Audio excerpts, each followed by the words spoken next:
पीले दांत वाली बहू। रंजना कभी ब्रश नहीं करती थी। उसे कितनी बार उसके माँ बाप ने डांटा, लेकिन उसका कोई असर उस पर होता ही नहीं था, जिस कारण से उसके दांत पीले पीले हो जाते हैं। शादी के बाद अरे बहू, वैसे तो तुझ में कोई कमी नहीं है, पर तेरे दांत इतने पीले कैसे हैं बेटा? कैसे मतलब? कोई सर्जरी थोड़ी ना कराइए। वो तो क्या नाम, मैं ब्रश नहीं करती थी तो पीले हो गए। अब क्या करूं? आप कहें तो लाल करवा लूं या फिर काले?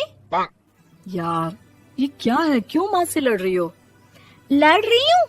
अरे मैं लड़ रही हूँ या ये बोल रही है कि दांत पीले हैं, पीले।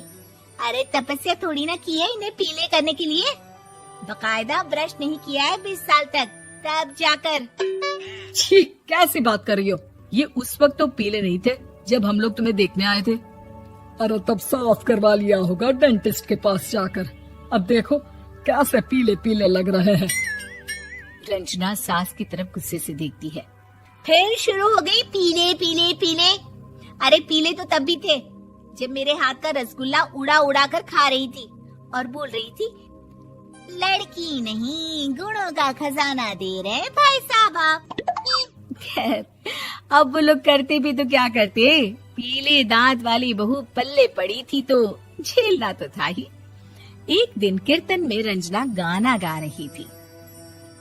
अरे कमला बहन, माँ का द्वार है, यहाँ तो सब शुद्ध होकर आते हैं, फिर अपनी बहू को ब्रश भी नहीं करवाती तुम। दूर से पीले पीले दांत भक्ति में बाधा उत्पन्न कर रहे हैं।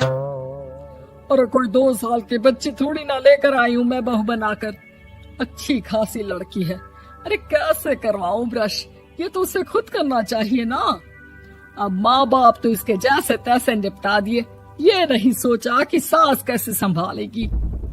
सास बहू को लेकर घर आ जाती है, लेकिन सोच लेती है कि अब इसे लेकर कहीं नहीं जाएगी। अगले रोज बहू कहती है, अरे क्या हो गया, मंदिर नहीं जाना क्या? कीर्तन का वक्त हो रहा है। मेरी मधुर वाणी से कान्हा जी जागते हैं और सोते हैं।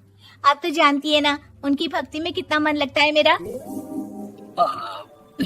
वो क्या है ना, तबीयत ठीक नहीं लग रही है मेरी, आराम करूंगी मैं। तबीयत ठीक नहीं लग रही? अभी तो मिथुन के गाने पर नाच रही थी आप, और अब बोल रही है कि तबीयत ठीक नहीं लग रही।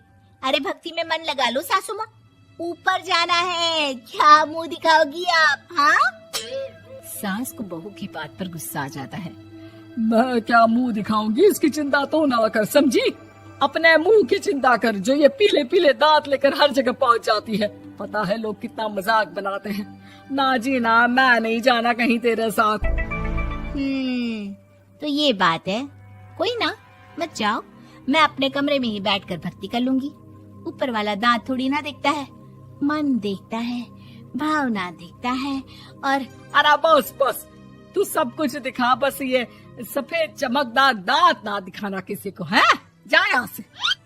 बहू को सास की बात का कोई फर्क नहीं पड़ता, वो तो जैसी थी वैसी ही रह जाती है। सुबह नहाकर किचन में खाना बनाना, फिर खाना खाना, कीर्तन भजन करना और सो जाना। एक दिन, माँ जी मैं सहेली के घर जा रही हूँ, शाम को लेट आऊंगी। हाँ हाँ तो जाना, मैंने कौन सा तेरी आरती करनी है घर पर बैठकर। रंजना सहेली के घर जाती है, जहाँ वो पार्टी में जाने की तैयारी कर रही होती है। अरे शिखा, कहाँ जाने की तैयारी कर रही है? मैं गलत वक्त पर आ गई क्या? अरे नहीं यार, उल्टा सही वक्त पर आ गया। मैंने ये साड़ी और ज्वेलरी निकाली है यार, शाम को इनके ऑफिस की एक पार्टी में जाना है। बताना कैसा लग रहा है ये सब? नहीं यार, इस ड्रेस के साथ तो वो वाली ज्वेलरी अच्छी लगेगी। हाँ हाँ सही बोल रही है, मैंने ध्यान ही नहीं दिया। वैसे तो हमेशा से मस्त फैशन सेंस रखती है। तो बड़ा जाती होगी ना पति के साथ पार्टी में। रंजना कुछ नहीं बोलती, बस सोचती है कि यार काश ये बात सही हो जाती, पर मैं क्यों नहीं जाती पार्टी में? क्या इन लोगों की कोई पार्टी होती नहीं होगी? रंजना घर आती है और रात में पति से सवाल करती है, एक बात बताइए, आप मुझे किसी पार्टी में क्यों नहीं ले जाते? क्या आपके यहाँ ऑफिस में पार्टी नहीं होती? पति बेचारा क्या कहता कि दांत पीले हैं तुम्हारे इसलिए। अरे कोई पार्टी होती नहीं हम लोगों के ऑफिस में, तो कहाँ से लेकर जाऊं? और मार्केट, मॉल, कहीं वीकेंड घूमना, कहीं तो। अरे यार, सारे हफ्ते में एक छुट्टी मिलती है, तो सोचता हूँ कि आराम ही कर लूं। क्यों? रंजना मन मार के रह जाती है। पहले कभी सास के साथ मंदिर जाया करती थी, लेकिन वो भी सास ने ले जाना बंद कर दिया। घर बैठी बैठी रंजना बोर हो जाती है। तभी उसे आइडिया आता है और वो मायके जाने का सोचती है। सासू माँ, 2 दिनों के लिए मम्मी के घर जा रही हूँ। अच्छा अच्छा, ठीक है, आराम से जा। और हाँ, माँ से कुछ अच्छी आदत सीख कर आना कि कैसे शरीर के हर भाग की तरह दांतों की सफाई भी जरूरी होती है, समझी? शुरू हो गई ना आप। वो लोग आपकी तरह नहीं है कि छोटी छोटी बात का बतंगड़ बना दे। उन लोगों के लिए मैं मायने रखती हूँ, ना कि मेरे पीले पीले दांत। रंजना माँ को बिना बताए उन लोगों को सरप्राइज देती है, लेकिन जैसे ही वो दरवाजे पर पहुँचती है, अंदर देखती है कि घर वाले कहीं जा रहे होते हैं। अब माँ, काश रंजना दीदी के दांतों वाली प्रॉब्लम नहीं होती, तो वो भी हम लोगों के साथ चलती ना बुआ जी की बेटी की शादी में।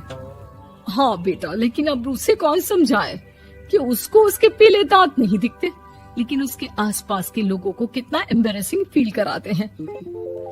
मुझे तो कितनी बार उसके स्कूल की टीचर ने शिकायत की कि उसके साथ कोई लड़की बैठना भी नहीं चाहती, और ना ही कॉलेज में कोई उससे बात करना चाहता था। लेकिन पता नहीं क्यों उसे ये बात समझ में ही नहीं आती। कोई कमी नहीं है उस लड़की में, बस यही कि दांत पीले हैं।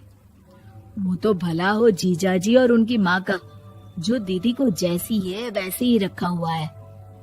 रंजना को अपने घर वालों की बात सुनकर बहुत दुख होता है। वो सोचती है कि वो क्या करे, लेकिन फिर वो सीधा डेंटिस्ट के पास जाती है, अपने दांत चमकाती है और कसम खाती है कि वो रोज ब्रश करेगी। अरे क्या हो गया? तुम तो 2 दिनों के लिए गई थी ना, पर कोई ना, अच्छा है, चलो आ गई तो। रंजना सास के सामने आकर खड़ी हो जाती है और पूरी स्माइल करती है, उसके चमकदार दांतों को दिखाती हुई। हैं? चले मंदिर। माँ, मुझे माफ कर दीजिए, मैंने आप लोगों को बहुत एम्बैरेसिंग फील करवाया। मैं आज से रोज ब्रश करूंगी।